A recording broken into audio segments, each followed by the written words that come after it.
Right now, it just seems like, with Hell in the Cell, um, everything that they've built for the last few months of Cena versus Brock and Dean Ambrose versus Seth Rollins has just been thrown out the window.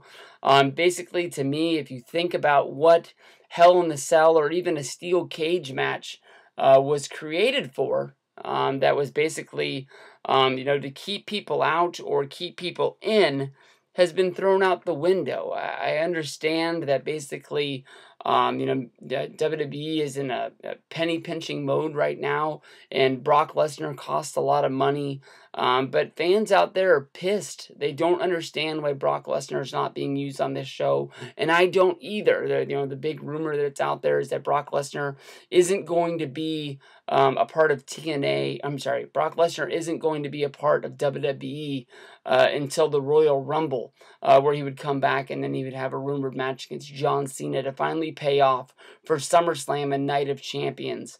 And to me, honestly, that is a real big loss, because you're not taking advantage of the biggest guy you have out there. And the thing that means the most right now to WWE is network and network subscribers. To be specific. That's a word that I always have a lot of trouble with. But basically, WWE has launched the WWE Network back in February, and you can easily say by looking at the numbers, they don't really rack up to what WWE thought they were going to be, and they don't even rack up to what I thought they were going to be. But throughout the last few months, we've seen WWE Network launched in countless countries all over the world. Basically, I think almost everybody in the world is able to get it, and I apologize if there's anybody out there that doesn't have it. And I right now, off the top of my head, I don't know if the UK has it or not right now. But if you guys don't have it, you guys are getting it soon, and you guys are going to love it from everything they offer on there. But honestly, to me, Brock Lesnar and John Cena, that feud was built up because Seth Rollins came in and basically broke up the 1, 2, 3. Basically, by putting Brock Lesnar versus John Cena in the Hell in the Cell, you're able to basically keep Seth Rollins out of the match. And then Seth Rollins has his own problems with Dean Ambrose. Dean Ambrose is trying to kick Seth Rollins' ass for giving him the curb stomp, and of course trying to get revenge also for Roman Reigns. When Seth Rollins hit him in the back with the chair on Monday Night Raw, really surprising everybody and breaking up the Shield. Basically, he's trying to kick his ass, but basically, when we saw them wrestle at SummerSlam, when the match was supposed to happen at Payback, every time these guys have been together, either all of the agents break the fight up, or basically Seth Rollins runs away and it's not able to be a fair match that's decided in the ring. So basically, you put the cell on top of it. It's just that easy. It's just that simple. I don't like to complain about wrestling that much because I love to watch wrestling. And when you basically complain about something so much, it gets in your head, why are you wasting so much time?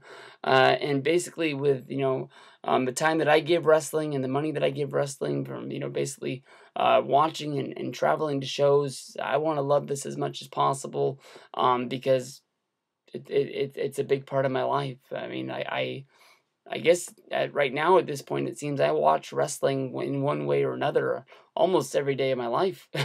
I love it big time. And Hell in the Cell, to me, it's not like I have money wrapped up into this where basically I'm losing anything. I just feel like WWE is losing a big chunk right now by not having Brock Lesnar involved.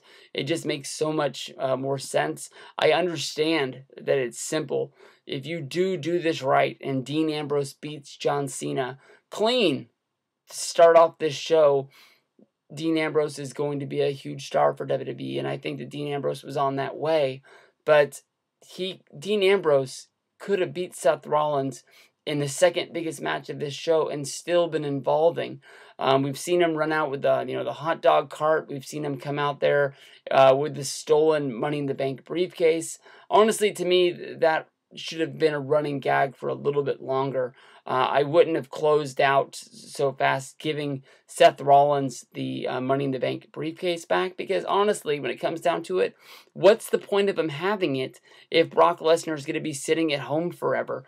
This is the main problem that I thought of that I thought this is the reason why they won't let Brock Lesnar beat John Cena at SummerSlam, was because they're not going to use Brock that much, and basically Brock's going to be sitting at home. I don't understand why the character of Triple H, the authority leader, would want Brock Lesnar to be the champion, which would be best for business, if Brock's not even going to be there to be a part of the business. If Brock Lesnar was on pay-per-view every month, and the only way to see him was if he was on the WWE Network, and then you could have Michael Cole driving that point home, is basically Brock might show up to set up an angle for his match. He might show up on the last match to try and make sure that you buy it.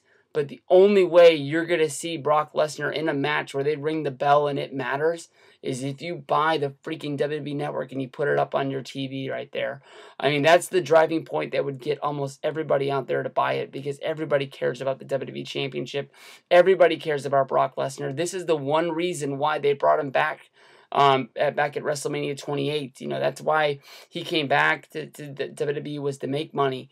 And WWE's giving him a lot of money, and I'm sure they're making a lot of money in the long run, so everybody's winning long round.